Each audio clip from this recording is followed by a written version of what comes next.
1.8 trillion na kung ikukumpara mo sa 140 o 100 plus million na binibintang na di umano'y ninakaw ni VP Sara, kabuti lang yung paratang sa Vice Presidente, sir. Oh, isang patak sa isang drum ng tubig. No? Isang patak sa drum ng tubig. Ganun ang diferensya eh. Para sa mga ordinaryong mamamayan, sino ka para usigin ang isang inihalal namin ng pagkadami-daming boto, no? Na kung ano-anong paninira na ang ginawa mo, samantalang kayo trilyon-trilyon ang inyong kinulimbat sa yun ang problema. Pero alam mo, pag sinuswerte sila, ipamunuan, baka pumalo yung El Nino ng mas maaga, yung Super El Nino, at ngayon nga nakikita natin, umuulan man, hindi pa naman napakalakas. Although ilang parte, like sa Mindanao, malakas ang ulan. No? Pero talagang yan, pagka bumuhos na naman ang ulan at bumaha na naman dahil wala namang nagawang solusyon dito sa mga anomalya sa flood control hanggang sa ngayon, maalaala na naman ang tao. At importante din kasi para sa atin, sa ating mga nag-iisip ng gusto nating ilahad ang katotohanan, dapat din tayo patuloy na magsalita tungkol dito sa anomalya ng flood control. Sapagkat napakalaking halaga ang pinag-uusapan natin. Ano? Sabi sa akin ni Congressman Egay Erice noong isang araw, nasa 1.8 trillion ang total ng unprogrammed appropriations na nirelease ng DBM, no, at the expense of important projects like foreign assisted projects at iba pa, no?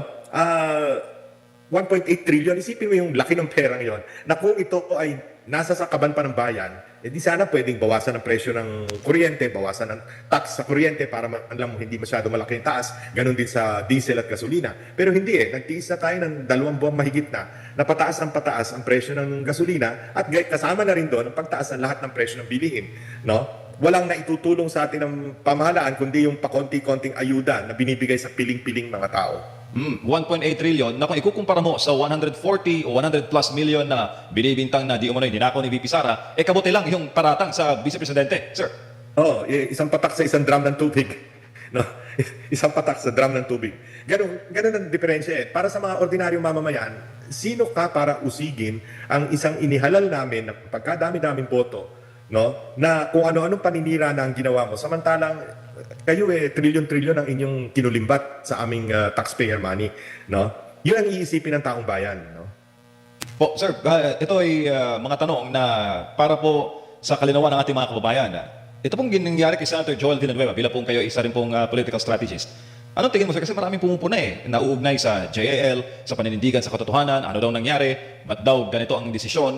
May mga nagsasabi naman kay Senator Joel na tingnan nyo yung track record, tingnan nyo ang kanyang motibo na dumalo siya doon sa sesyon para maibalik yung trabaho ng Senado. Anong takeaways mo, sir, sa naging pasya ni Senator Joel Villanueva at paano po siya makakabawi mula po dito sa backlash na kanya pong nararanasan ngayon? Well, unang-una, yung sasabihin nilang para, ganoon din ang sinabi ni Chis Escudero, di ba, na para makapagtrabaho muli ang Senado. Pinabubulaanan yun ng the fact na one day after, adjourned na ang Senado. So anong pinag-uusapan nating trabaho pa ba? Yun nga, yung isang araw na yun, isang panukalang batas ng kanilang ipinasa, yung waling-waling na gagawing national flower ba yun? No? Yun lang ang pinasa. Mabuting na nga at pumunta sila Senadora Amy, Senator Pia, Senator Loren at saka si Senator Marcoleta doon sa Commission on Appointments hearing para mabigyan na ng promotion, yung ma-confirm na yung promotion ng ilang mga general, no? Pero other than that, ano ba yung napakahalaga na kailangan magkaroon pa ng special session? Nagkaroon ng special session para lamang kasi meron na ngayon silang 13 boto, so hindi na maaring questionin yung pagluklok kay Senator Sherwin Gatchalian bilang Senate President, no? Pero kung yun ang pag-uusapan, hindi yun ang dahilan. Ngayon, mahirap namang husgahan. Ako, nahihirapan akong husgahan. Both si Senator Chis at saka si Senator Joel. Kasi, malinaw na tinakot sila no? Matatandaan mo, dito kay Senator Joel. 2 weeks ago, nagsalita ang ating ombudsman, si Boyeng Remulla, na halos kumpleto na yung kanilang isasampang kaso laban kay Joel Villanueva. So sabi niya, malamang sa loob ng 2 linggo, may isasampa na natin. Actually, 3 linggo na ngayon, wala naman isinasampa. So, kung ikaw ordinaryong mamamayan, hindi ba ang iisipin mo kaya hindi sinampa o baka hindi na isasampa kasi sumama na sa bagong mayoriya at kasama na doon sa Gatchalian Group. Di ba ganun ang iisipin mo? Tama. No? Doesn't take rocket science to think about that. No? Opo, itong bangayan po ng ilang senador ngayon, Sir Lito, itong sinabi ni Senate Minority Leader Alan Cayetano, Tinawag niyang tuta ng Malacanang ang si Senator Tito Sen at si yung isang Tulfo at tinawag niya ring aso. Ito si Senator Ping Lacson. Sabi naman ni Tito Sen, huwag na sanang ganon. Move on na tayo. Kumbaga, way past na yung issue, magtrabaho na tayo. Sinabi naman ni Senator Ping na sana raw hindi nag-meltdown, nakaawa daw siya kay SP Cayetano. Anong takeaway mo, sir, sa kanilang palitan po ng pahayag? Hindi mo rin naman masisisi si Senator Alan kung isipin niya, kasi malinaw naman ang kilos ng Malacanang dito sa mga nangyaring palitan ng liderato ng Senado at dito sa mga pilit na pagtakip sa katotohanan patungkol sa flood control scandal. Oo, patuloy dyan yung sinabi ni Pangulong Marcos na umasa siya na babalik daw sa normal yung Senado sa liderato po ni Senator Gatchalian. Sir. Sa totoo lang, MJ, dapat hindi siya nagko-comment patungkol sa Senado kasi the Senate and Congress for that matter is a co-equal body. Pwede siya nagsabing, well, problema nila yan, ayusin nila. No? Hindi kinakailangan mag-comment siya one way or the other. Pati yung kung sino ang uupong judge, no? A presiding judge doon sa impeachment trial.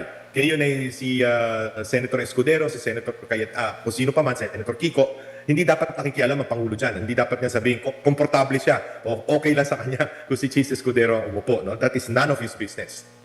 Eh di parang confirmation din na totoo nga ang tuta ng Senado itong mga binanggit na senador ni Alan Cayetano. Sir, Yun ang inonor kinilala Actually, MJ, natatanda mo nung tayo huling nagpulong kayo ni Admar, meron din ako nagamit na salitang tuta hindi ba?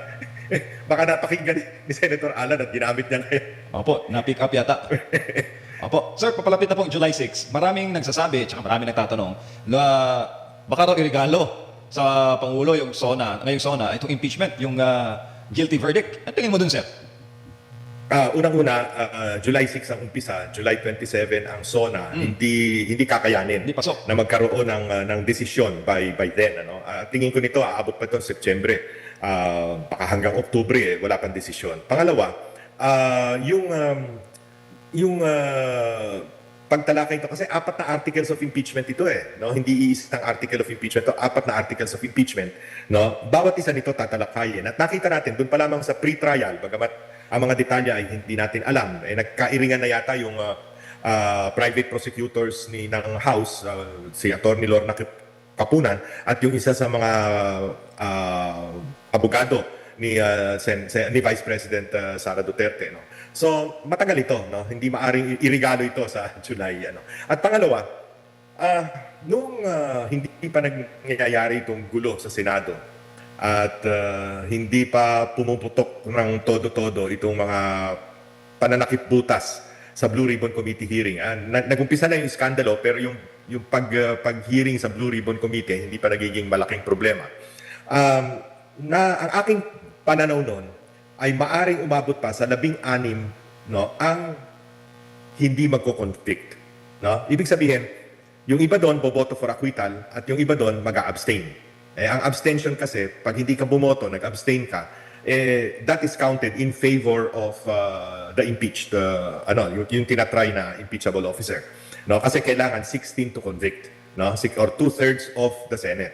Ngayon, medyo gumugulo ng yung usapan kasi may dalawa na baka hindi maka-attend. No? Yung isa sinuspend for 90 days. So, ibig sabihin hanggang September, suspended si Senator Jinggoy. At yung isa naman ay nagtatagok at malamas na hindi, ay hindi naman sisipot sa July 6. No? Which means 22 na lang sila na attend ng trial. But still, 66% of, or 2/3 of 22 is 14.52 members. At pag ni-round off mo yan, batay sa simple arithmetic, ibig sabihin, 15 ang kailangan na bumoto to convict. Sa tingin ko, hanggang sa dulo, napakahirap na makuha yung 15 to convict. No?